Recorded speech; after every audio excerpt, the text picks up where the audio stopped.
Richard J. White has earned a reputation for being a strong and effective spokesperson and experienced crisis manager. As Chief Communications Officer for the Wisconsin Energy Corporation, White has created and managed the company's strategy to gain support from customers, thought leaders, key interest groups, and the media. He also serves as the company's spokesperson for sensitive policy issues. Prior to his recent post, Richard held various positions with the former Carolina Power and Light Company before assuming the role of Vice President of Corporate Communications. In this capacity, he repositioned the company into a consistent and reliable source of information on industry issues with the media during a time of extreme regulatory and legislative change. Richard is a member of the Arthur Page Society, Public Relations Seminar, and the Public Relations Society of America. He's a graduate of the University of North Carolina.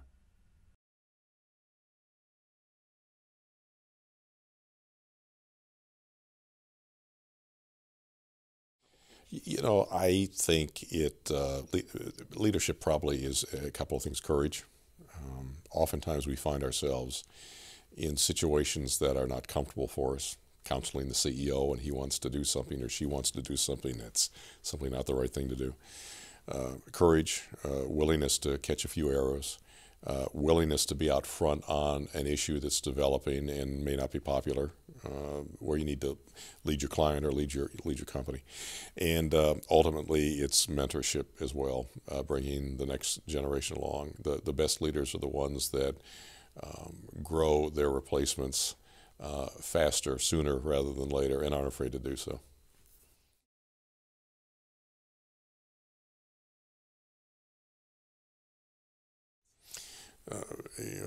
Clearly, again, courage. I've seen it time and time again where a client or a company takes the wrong direction because someone didn't have the courage to say the right thing, or the company was caught up in some sort of hubris and just you couldn't see those things. Ability to not only have courage but to have a cool head and to be able to see ahead a little bit and translate that into, okay, what does that mean for us today and where do we need to go tomorrow? The other thing in terms of leadership would be that willingness to say, look, I'm not quite sure where you're going to be headed, but I'm willing to help you get there, wherever it's going to be. I can think of examples in my career where someone took a chance on me, big risk at that time, and was willing to do it. I respected them immensely. And lastly is to walk the talk. You know who the leaders are when they're willing to do what they say they're going to do. And you know who you can't trust when they're not willing to do what they say they're going to do. And that, at the end of the day, is probably the biggest litmus test.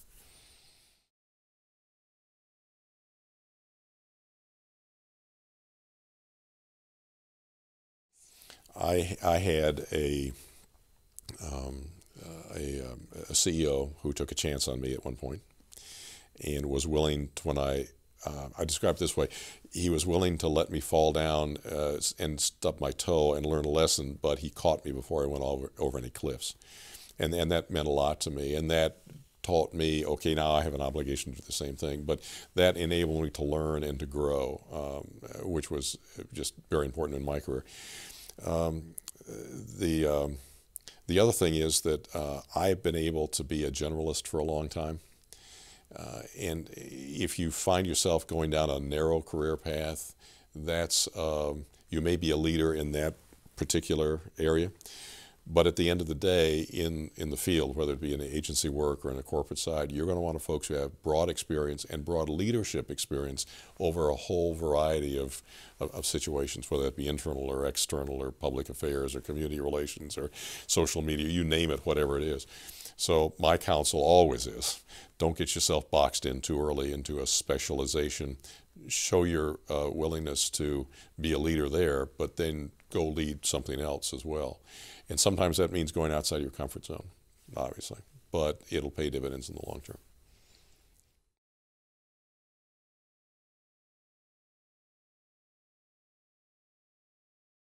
When I was given a responsibility for a program that was either going to be successful and the company would continue, or we would fail and the company would go bankrupt. We had a bet the company type of situation at one point.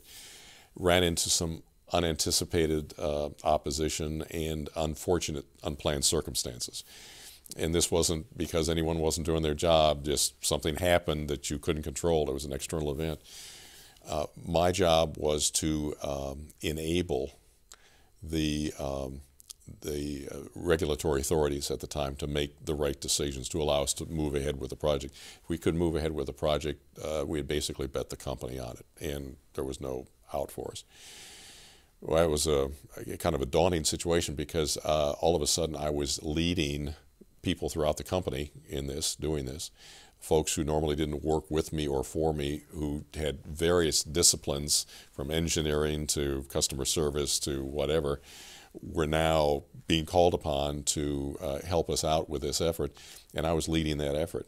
So I had to, it was a great experience dealing with folks all throughout the company, dealing with folks with different backgrounds, dealing with folks who were unlike me, a right-brain person. I was dealing with left-brain engineers on a daily basis and trying to get them to accomplish what we needed to have accomplished. And it was a learning experience for me on how to do this, almost like running a campaign, an election campaign. It was a learning experience for me, but beyond that, it was a bonding experience for everyone who worked on the project. And it was probably one of the most successful things I've done. We were successful.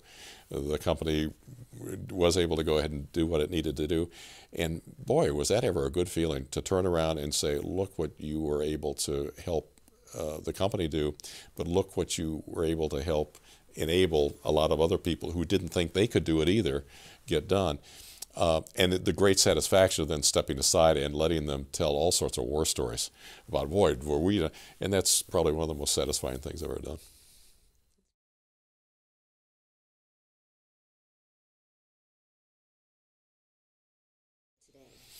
You know, it's hard to name one in this, so I'll give you two, one on the agency side and one on the corporate side. Probably on the agency side, I'll say Richard Edelman, and on the corporate side, I'll say Roger Bolton, who recently retired from Aetna. But the reasons are the same. They are both thought leaders in the profession. It's one thing to be a leader, to go out and say, we've got the best media relations, or we've got the best social media, what have you. But it's completely another thing to lead the thought of the profession. These two individuals do it very well. They challenge us constantly to ask ourselves, is what we're doing the right thing to do? Is what we're doing outmoded? Should we be doing it a different way? Are there different approaches, or should we be more open and more receptive to things? They both blog on a regular basis, and they're both very, very thoughtful individuals. And from that standpoint, I think they're both excellent examples of the types of leadership and leaders that we really want, holistically looking across the profession.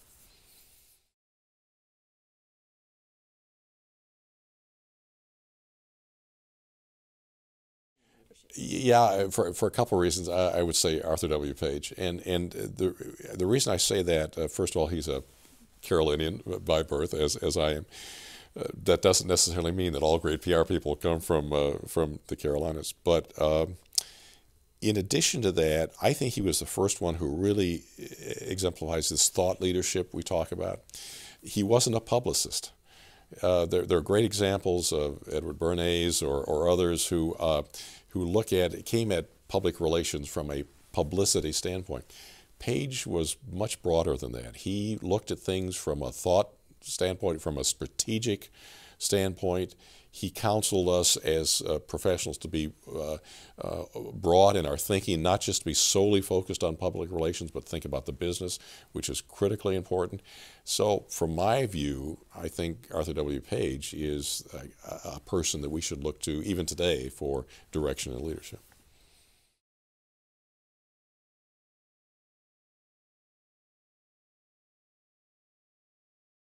Actually, I don't.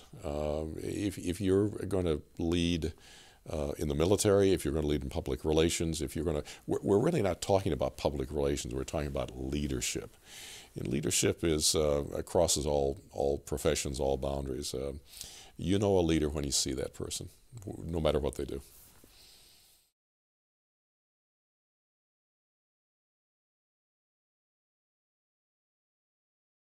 I think they probably do a little bit. Now, I'm on the corporate side, and so I look at my agency brethren and say, okay, this is what I think they're doing, and they probably look over here, and we talk, obviously, but I think probably the requirements might be a little different simply because of the business model is different.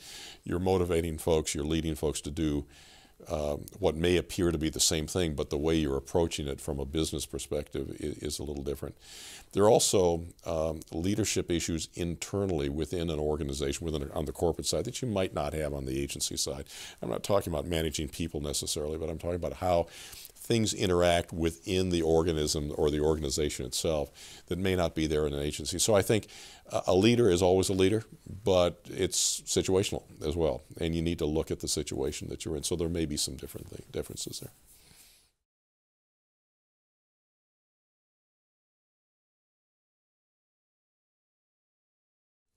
Observe, and observe.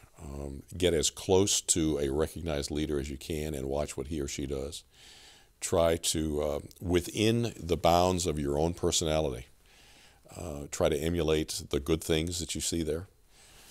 That's why internships are so important, and finding a mentor is so important. So that's the one thing now, some people come by that a little more naturally than others. The personality trait is more outgoing, what have you.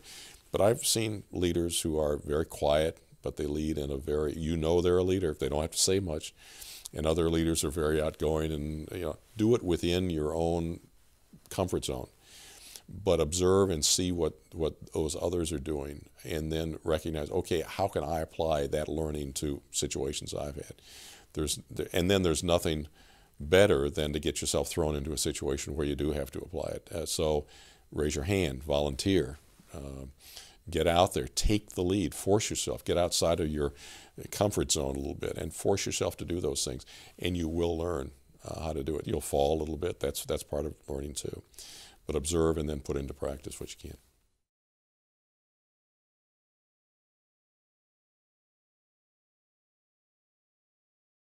I think so. One is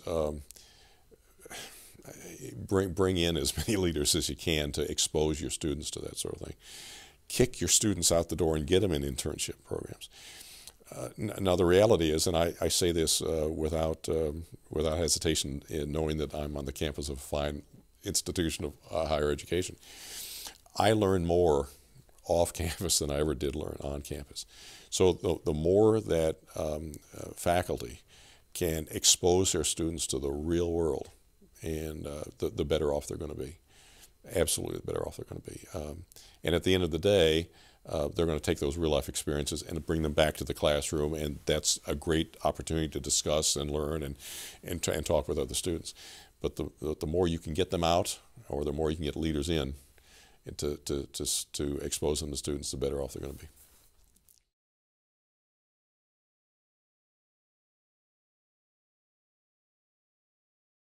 That's an interesting question.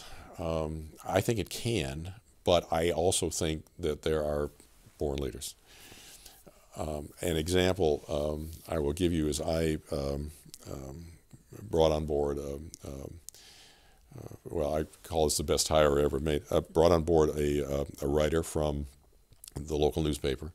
She was an outstanding writer, had a wonderful personality, didn't know squat about business, and really didn't have a lot of self-confidence. So fine, she wrote, she did what she needed to do, she learned the business a little bit, and what I tried to do was to expose her to some other opportunities, and that's probably putting it mildly. I forced her to take some assignments that she otherwise wouldn't have had. She was very uncomfortable, very reluctant at first. I literally threw her in the lion's den on one assignment where she had to sink or swim. I knew what would happen, but it was ugly for the first 4 months. But because I put her into a male-dominated environment where everything was black and white, by the book, and engineering-driven, and she obviously did not have an engineering background. Within about 6 months, because of her personality and her intelligence, basically she had them eating out of her hand. And she was telling them how to improve their organization, how to improve their internal communications, how to not be surprised when these issues came up in the plant. And to cut to the chase, when she left the company to follow her husband out of state to another job, she was the chief lobbyist in the state legislature for the company. So it's some people have it naturally, some people it has to be brought out, but it can be brought out, and that's why mentoring is so important.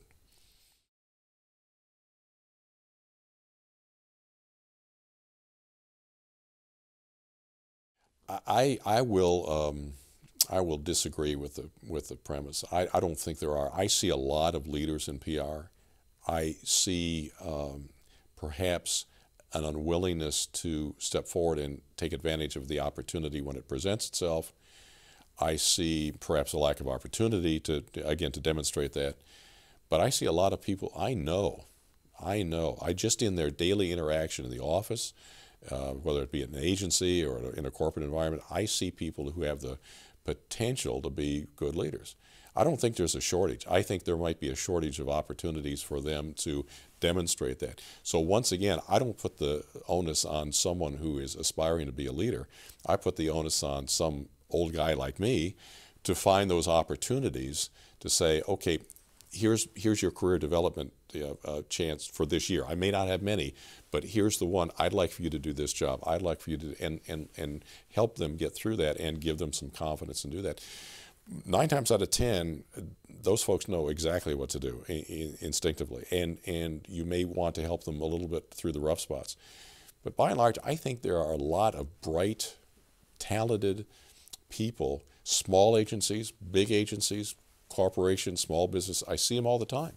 It's just finding the right opportunity for them to shine. So in my case, one of the things that I try to do in my organization is to move people around all the time.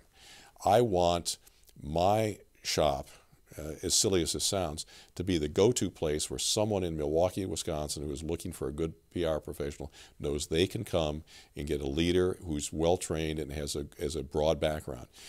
And I say this, I think truly, my folks have the best resumes in town. And the reason for that is they've been given those opportunities, but you have to really work at it. And those opportunities don't come along by themselves. Sometimes you have to create them. So that's what we can do. I don't think there's a shortage of people at all.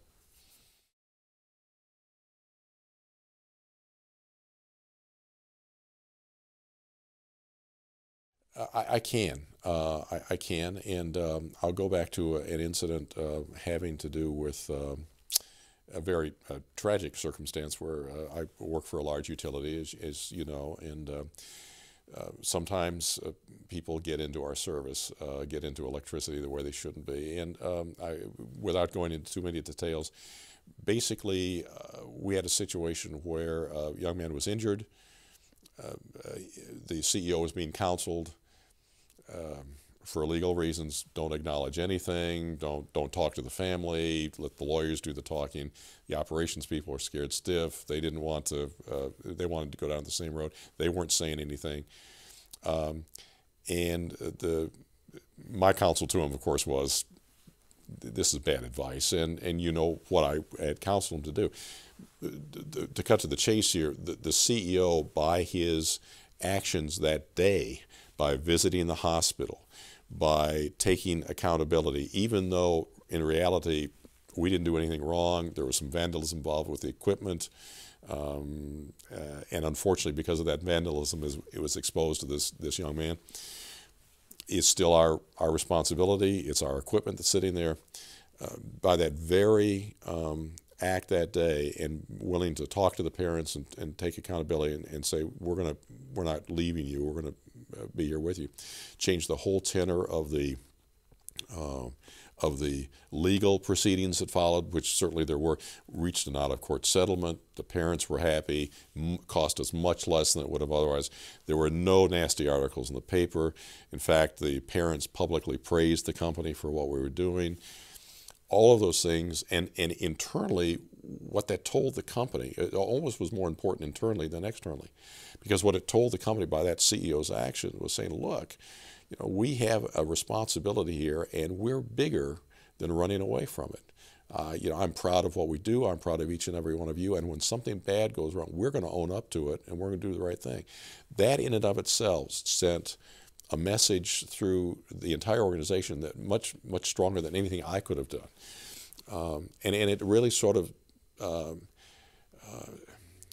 best way to describe this, employees were just terrified this thing happened, but so damn proud of what the company was doing. And that made a world of difference for us right there.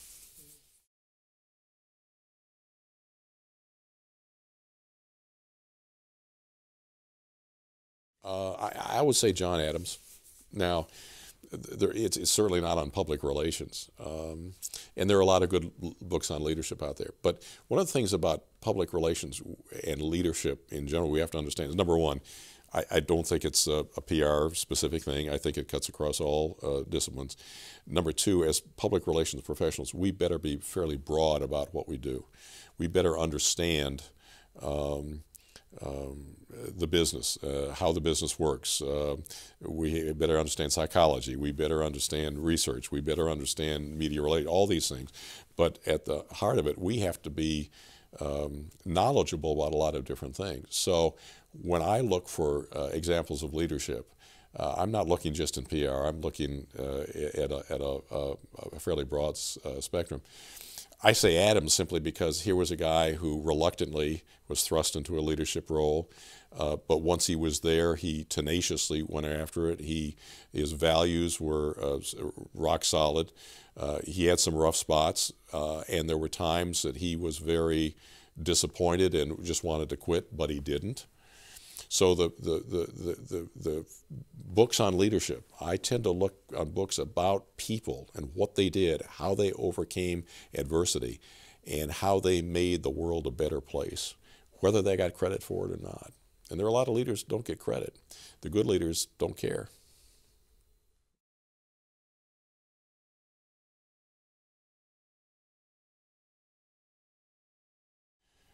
Diversity is a serious issue for us. It's frustrating and it's hard. There's so many bright, talented people that are out there. When I come on campus here at Alabama or back at Chapel Hill, I am just blown away by how bright people are. But I also, when I go on campus, and I've had the chance of just recently at another university, and I was saddened to see the lack of diversity in the classroom, and that's our future. So I think diversity is a real issue for us. I think we've got to stop talking about the proverbial seat at the table. You earn the seat at the table. If you got to talk about it, you haven't earned it. So let's get off this talking about seat at the table and go out and earn it. And the way we earn it is by being professional counselors. One of the challenges I continue to see are folks in our profession who are very good at media relations, very good at some specialization, internal communications or social media, whatever. At the end of the day, though, our job here is broader than that. It's really about helping the business move forward. Well, if we don't talk the language, if we don't understand the business, how are we going to be in that counsel's role? I still see a lot of folks in the profession who aren't ready to counsel yet because they're too narrow in their worldview. You got to get over that. You'll never be in that role. You'll never be at the table. You'll be in the corner at best if you can't bring value to the business. And the value you're going to bring to the business at a strategic level is the ability to counsel, and the ability to counsel comes from knowledge. Our knowledge is still sometimes pretty narrow. So those are two things that I worry about.